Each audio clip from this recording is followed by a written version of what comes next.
Hi everyone, Narelle here, and today I wanted to do a art journal page. I haven't done art journaling for so long, so I thought I'd have another go at it.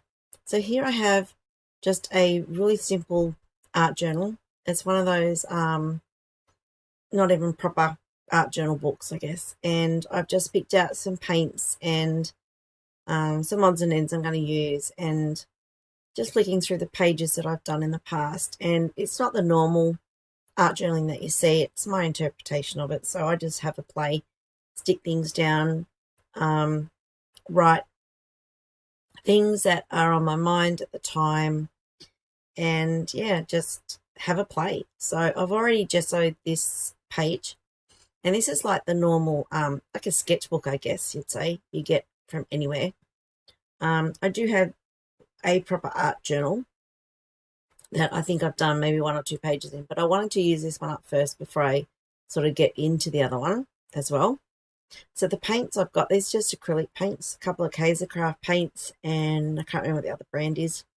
And I'm just going to paint them on with a brush. Now, this is the only brush that I had at the time. It's not the one I wanted to use. It's like a paintbrush you'd paint a house with, I guess.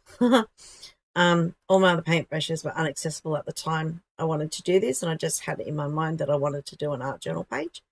So this is what I come up with.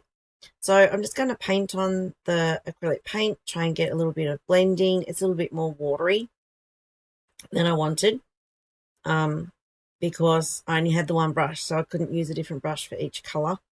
So it is what it is.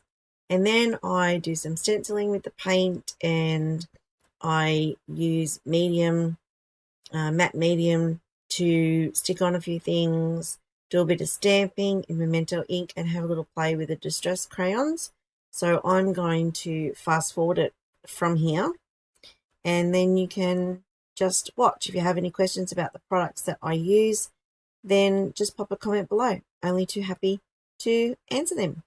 Enjoy!